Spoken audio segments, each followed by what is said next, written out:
A paz do Senhor, meus amados irmãos. Eu venho mais uma vez deixar uma palavra para que os possa animar no Senhor. Eu estava hoje aqui durante a tarde e veio no meu coração esse desejo de postar esse vídeo, e não pelo vídeo, mas pela palavra. Essa palavra estava palpitando no meu coração.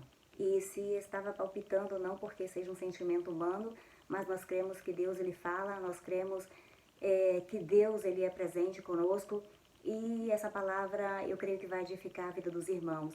Amém? Creio que realmente foi um incômodo da parte do Senhor para que eu pudesse estar postando. A palavra está no livro de Samuel, 2 Samuel, versículo 16, e a gente vai ler a partir do 5. Diz assim: Tendo chegado o rei Davi a Abarim, eis que dali saiu um homem da família da casa de Saul, cujo nome era Simei, filho de Gera. Saiu e ia amaldiçoando. Atirava pedras contra Davi e contra todos os seus servos, ainda que todo o povo e todos os valentes estavam à direita e à esquerda do rei. Amaldiçoando, dizia Simei: Fora daqui, fora, homem de sangue, homem de Belial. O Senhor te deu, agora apaga de todo o sangue da casa de Saul, cujo reino usurpaste. O Senhor já o entregou nas mãos do teu filho Absalão. Este agora na tua desgraça, porque és homem de sangue. Então Abisai, filho de Zeruia, disse ao rei: Por que amaldiçoaria este cão morto ao rei, meu senhor? Deixa-me passar, e lhe tirarei a cabeça. Respondeu o rei: Que tenho eu convosco, filho de Zeruia? Ora, deixai-o amaldiçoar, pois se o Senhor lhe disse amaldiçoa a Davi, quem diria, por que assim fizeste? Disse mais Davi a Abisai e a todos os seus servos: Eis que meu próprio filho procura tirar minha vida, quanto mais ainda esse benjaminita. Deixai-o que amaldiçoe, pois o Senhor lhe ordenou. Talvez o Senhor olhará para minha aflição, e o Senhor me pagará com bem a sua maldição deste dia. Prosseguiram, pois, o seu caminho Davi e os seus homens. Também Simei ia ao longo do monte, ao lado dele, caminhando e amaldiçoando, e atirava pedras e terra contra ele. O rei e todo o povo que ia com ele chegaram exaustos ao Jordão e ali descansaram. Essa passagem, amados, ela nos conta um pouco do que Davi também passou. E Davi sofreu um deserto dentro de um deserto. Essa passagem se refere a Davi e aos que o seguiram quando quando Davi fugia de Absalão, seu filho, quando seu filho lhe usurpou o trono. Então eu digo que é um deserto dentro de outro deserto. Isso acontece muito na nossa vida quando estamos sendo provados. Eu falei um pouco disso no meu testemunho, que houve momentos na situação em que eu passava que parecia que tudo ao mesmo tempo se unia para que aquilo ficasse mais pesado na minha vida. Pareciam que todas as portas se fechavam, pareciam que todas as coisas se levantavam, porque além da provação que eu passava no meu casamento, além da situação que era muito particular na minha casa, eu também vivi levantes em outras proporções, né, ao mesmo tempo. E eu pensava: Senhor, como se não me bastasse isso, também isso e aquilo. Tanto é que houve um dia que eu lembro que foi muito específico, eu também conto isso no testemunho, que eu estava entrando na igreja para cultuar o Senhor, e eu fiz uma breve reflexão naquele momento de como estava a minha vida naquele momento. Que muitas coisas haviam se levantado, muitas pessoas haviam se levantado.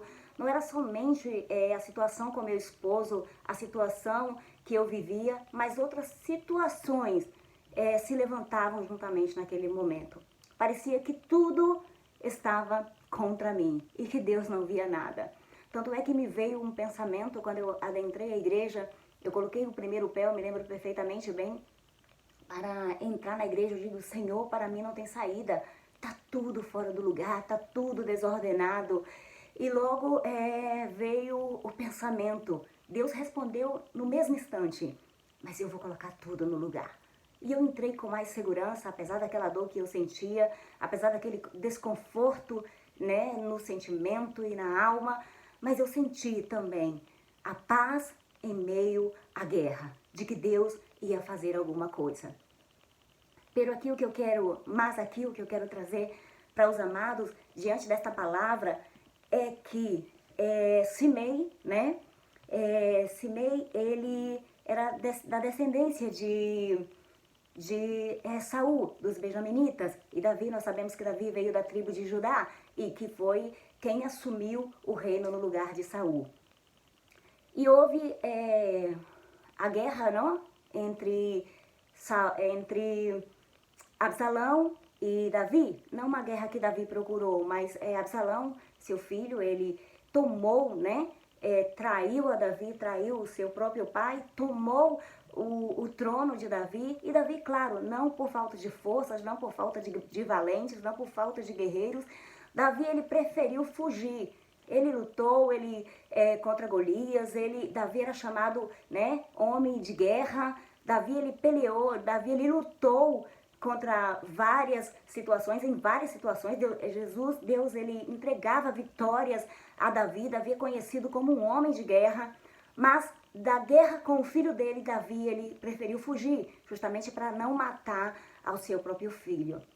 E nessa travessia, nessa fuga de Davi, no caminho de Davi, ele depara com uma situação inusitada. Aparece Simei, né, que veio da tribo de Saul, parente de Saul, para aproveitar a situação para tirar pedras em Davi. Olha só, Davi já estava sofrendo, Davi já tinha os seus pesos, e aparece um peso a mais. E naquela situação, esse homem começa a tirar pedras, a maldizer a Davi, a dizer, bem feito, você merece, porque você nos roubou o trono, muito bem, essa é a paga que você está recebendo, o Senhor está te restituindo, falando em nome de Deus, não é? E Davi, irmãos, ele me surpreendeu, e ele nos surpreende aqui, aprendemos com Davi, porque os valentes de Davi que estavam ali disse, o que esse cão morto está falando? Ele está aproveitando de uma situação assim para falar contra o rei? Olha que Davi, ele podia matar, Davi, ele poderia dar ordens ali para que os seus valentes, né, que eram homens também de guerra como Davi, pudessem matar a Simei. Davi matava exércitos, os valentes de Davi, né, eram homens valentes, e aquilo para ele era nada, um homem era nada. Mas olha só, Davi, ele foi bem coerente, Davi, ele sabia a hora certa de agir, e nós temos que saber e aprender na guerra e nas batalhas a hora certa de agir. E o que me impressiona de Davi é que ele diz assim, respondeu o rei, que tenho eu convosco, filhos de Zeruia? Ora, deixai-o amaldiçoar. Pois se o Senhor lhe disse amaldiçoa a Davi, quem diria eu porque assim fazes? Há situações, irmãos, que a gente tem que pensar, é Deus quem está permitindo. Quem sou eu para não aceitar? Se aceitamos o bem do Senhor, também podemos aceitar o dia mau da parte do Senhor. E situações necessárias que se manifestem. Davi, ele também aqui no 12, ele diz, talvez, o Senhor olhará para a minha aflição e o Senhor me pagará com bem a maldição desse dia. Os inimigos que se manifestam na tua prova é para que você saiba quem é que está com você e quem é que não está na sua prova. Na minha prova, por exemplo, eu fiquei conhecendo mais a fundo os meus inimigos. No deserto eu soube quem eram meus amigos e quem não eram os meus amigos. Quem realmente estava comigo, quem vinha na minha casa porque me amava, porque queria a minha família, porque amava a minha família, porque queria o meu bem. E aqueles que eram aparentemente meus amigos. E não era. Somente na prova de Davi, Simei, ele se manifestou. Somente na tua prova, os teus inimigos vão se manifestar. Por isso que Deus permite a prova, Por isso que Deus permite o deserto, porque no deserto Deus te dá essas armas. No deserto você é moldada de uma maneira, tua visão é aberta de uma maneira que você passa a conhecer quem são as pessoas que estão verdadeiramente ao seu redor. Porque é muito fácil te beijar quando tudo está bem. É muito fácil as pessoas virem e nos abraçarem quando tudo está perfeitamente bem. Nós não sabemos quem é nossos verdadeiros amigos quando a gente tem um bom carro, uma boa casa com piscina, quando todos os finais de semana há churrascos na nossa casa. Aí todo mundo nos beijando e dizendo que nos ama e que é nossos amigos. Porém, no dia mau, e por isso que Deus permite o dia mau, para que também pessoas que frequentam a tua casa se manifestem quem verdadeiramente são. E no meu deserto eu posso dizer, irmãos, quem era que verdadeiramente amava a minha família. Digo, quem realmente queria o meu bem. No meu deserto eu vi pessoas, eu contava, porque eu não tinha muita sabedoria no início, e eu contava a minha história, eu contava como estava o meu casamento no início. Para algumas pessoas eu não tinha a visão que eu tenho hoje, eu não tinha o discernimento nesse assunto casamento como eu tenho hoje, e eu me abria para qualquer pessoa, e essa pessoa me ouvia, e logo eu via que pessoas que me ouviam passavam a ficar também interessadas no meu marido. Sim, isso aconteceu. E são pessoas, irmãos, que a gente tem que fechar as portas da nossa casa. A nossa casa é um santuário. A nossa casa é o lugar que você descansa. A nossa casa é o lugar que se reúne a nossa família. Então não é qualquer pessoa que vai à nossa casa, que tem que estar na nossa casa. E a gente tem que ter muito cuidado. Eu trouxe muitas pessoas para minha casa, eu trazia as pessoas sem nenhuma sabedoria, pessoas que depois eu passei situações, irmãos, onde eu, por exemplo, tinha uma pessoa, como eu já falei para vocês, né, eu moro na Espanha, então, por exemplo, havia uma pessoa que era do Brasil, essa pessoa de vez em quando, era uma jovem, vinha à minha casa e eu abria as portas da minha casa com muito amor para essa pessoa, e depois eu vi cena onde ela estava também interessada no meu esposo. Quer dizer, às vezes você abre a porta para o inimigo. Então, por isso que Deus permite o deserto, para que você também aprenda, para que você tenha discernimento. Não é que você vai odiar, não é que você vai ter inimigos, não é isso. É que você conheça, para que você conheça quem é quem. Olha só, uma coisa é você amar as pessoas. Nós temos que amar, a Bíblia diz que nós temos que amar as pessoas, né? Que nós temos que amar aos nossos semelhantes. Um amor especial, um amor vindo de Deus. Mas a Bíblia diz assim, que nós temos que honrar aquele que nos honra. A gente não honra qualquer pessoa. Então você não pode abrir a sua porta para honrar pessoas, convidar para sua casa pessoas que não merecem a sua honra. Honrar aquele que te honra, aquele que é verdadeiramente seus amigos, aquele que realmente está torcendo por você. Na guerra, Deus vai te permitir saber quem era teu amigo e quem não era. E é por isso que Deus deixa se levantar. Porque aí essas pessoas vão ficar evidente quem são e quem não são. E aí você vai começar a fechar as brechas. Aí você vai começar a fechar as portas. Aí você vai saber que você não pode contar com qualquer pessoa. Aí você sabe, você vai entender como é que você tem que agir com cada situação. E a partir daí você vai passar a aplicar isso em muitas situações da nossa vida.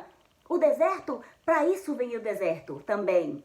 Para que você possa identificar quais são os cimês da tua vida. Quais são aqueles que têm te apedrejado. Quais são aqueles que não entendem o propósito de Deus na tua vida. Então, essa é uma arma, amadas e amados, que Deus vai te dar no deserto.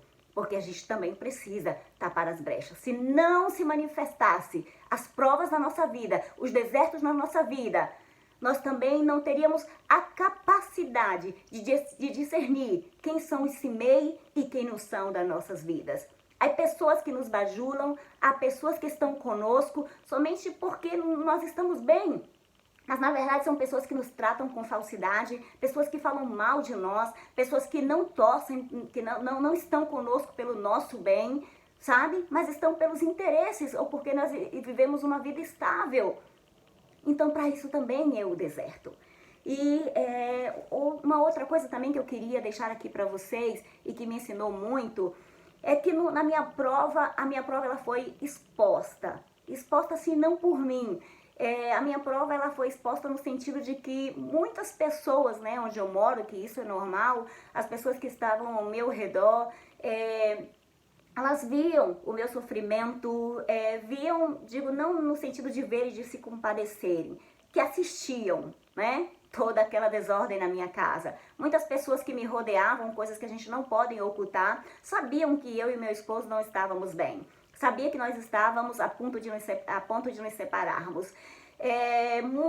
Então isso era uma coisa que me doía muito.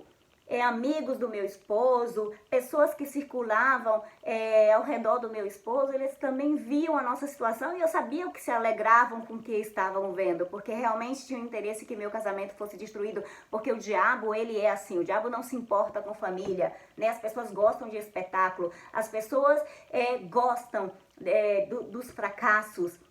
As pessoas gostam de saber que você não está bem, que seu casamento não está bem, que sua empresa não está bem, que seu ministério não está bem. As pessoas se regozijam com isso, porque também tem muitas pessoas que são feridas, frustradas, tiveram suas vidas também destruídas de alguma maneira e elas se sentem bem, ainda que muitas vezes elas chegam para você e diz: nossa, que pena. Ah, é mesmo, você está passando por isso? Mas com um fundo de falsidade tão grande, queridos, tão grande, que só Deus mesmo, só Jesus para nos cobrir com o teu sangue. E eu imaginava isso, me incomodava muito, a proporção da minha, do que estava acontecendo na minha vida e que os meus inimigos, porque eu sabiam também, eu passei, como eu estou dizendo a vocês, a reconhecer os meus inimigos. Então isso me envergonhava, eu ficava muito envergonhada, né, por saberem porque eu sabia que essas pessoas estavam vendo que o meu casamento não estava bem, que eu estava a ponto de me separar. E eu pensava comigo: meu Deus, mas será que o Senhor também não poderia me provar de uma forma mais limitada, sabe? Porque o Senhor também não esconde dessa pessoa. Eu não quero que essas pessoas percebam que eu não estou bem, que minha família não está bem, que meu marido não está bem. Eu sei que elas estão se alegrando, sabe, com a minha desgraça. E até que um dia eu vi a pastora Helena Raquel, que é uma das pastoras que eu ouço muito. Acho ela uma mulher de Deus. Deus tem usado muito, usou muito e continua usando ela, né, na minha vida. Eu assisto as suas pregações através do YouTube. E um dia ela falou algo interessante, né? Eu ouvi, ela disse assim, que na nossa luta, né? Deus, ele permite essa proporção de pessoas. Ela falou mais ou menos assim, não foi com essas palavras, tá? Foi mais ou menos assim. Deus permite que a luta tenha essa proporção tão grande, Deus não oculta, sabe, de quem está aí ao nosso redor. Sabe por que Deus permite? Porque Deus vai te honrar diante deles. Porque quanto maior seja a dimensão da destruição, o alcance da destruição, mais grande no Brasil não se fala, aqui na Espanha se fala, maior vai ser a proporção da glória de Deus. Quanto maior seja o teu envergonhamento diante, a tua humilhação diante dos teus inimigos, maior será a glória que Deus vai trazer na tua vida. Porque eles hão de reconhecer, verdadeiramente, Deus foi com ela. Verdadeiramente Deus a livrou. Verdadeiramente a gente viu a proporção de tudo isso. Mas também eles vão ver a glória do Deus que você serve. É por isso que Deus faz. Porque na área em que nós mais fomos envergonhados, é onde Deus mais vai nos exaltar. E por isso que Deus, ele descortina muitas vezes a nossa luta. Para que nossos inimigos vejam, para que pessoas vejam. Porque também essa mesma luta vai servir para estar falando na vida dessas pessoas. Essas pessoas vão ter que se curvar diante da grandeza do nosso Deus.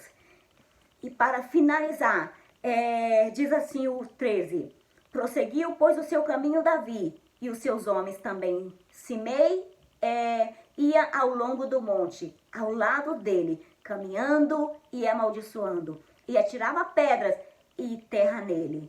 Diz aqui o 13: prosseguiam o seu caminho. Prossiga o teu caminho. Prossiga o teu alvo. Ainda que estejam pessoas celebrando a tua vitória. Ainda que hajam pessoas nesse teu momento de fraqueza, aproveitando a tua debilidade, aproveitando a debilidade da tua casa para te atirar pedras, continue. Está dizendo aqui a palavra no versículo 13. Prosseguiam. Prossiga. Não perca o alvo. O diabo vai usar várias coisas para te distrair. O diabo vai usar várias coisas para te fazer ele sentir incapaz. O diabo vai usar estratégias. As pessoas têm essa mania, né? O ser humano, infelizmente, ele se alegra com a desgraça dos outros, muitas vezes. São muito poucos os que estão por nós. São muitos poucos os que querem falar mal de nós, né? Os que querem falar bem de nós. Mas não ouçam os que entram para falar mal de ti. Não perca tempo lendo comentários que vai falar mal da tua vida, do teu testemunho, do que Deus fez na tua vida. Porque tu é quem sabe, você é quem sabe de onde Deus te tirou. Não perca tempo com os maus comentários. Mas siga para o alvo, siga para Jesus, siga para o teu chamado. Não se importe com esse mês que tem se levantado, mas prossiga porque Deus te dará a vitória. E diz assim o 14, o rei e todo o povo que ia com ele chegaram exaustos ao Jordão e ali descansaram. É verdade que muitas vezes chegaremos exaustos, mas chegaremos. Não importa a maneira que vamos chegar, exaustos, cansados, com marcas, heridos, mas ao seu tempo, Deus vai te descansar, vai trazer alívio. Ao seu tempo, Deus vai curar. A seu tempo, Deus vai apagar as feridas. A marca vai ficar porque a gente tem que olhar e a gente tem que saber de onde Deus nos tirou. Marcas que não dói, porque você vai apertar e não vai doer. Mas está aí a marca, não é? Porque muitas vezes a gente pensa, Deus vai me fazer esquecer de tudo. Não é assim, nós não temos amnésia, né? Até porque nós temos que relembrar para saber que Deus fez na nossa vida. Mas vai ser uma marca que não te traz dor, que não te traz sofrimento. Vai ser apenas para te lembrar que Deus foi Deus e Ele é Deus e Ele continua sendo Deus na sua vida. E diz assim, no finalzinho do versículo 14, e ao Jordão e ali descansaram. Tem descanso para você.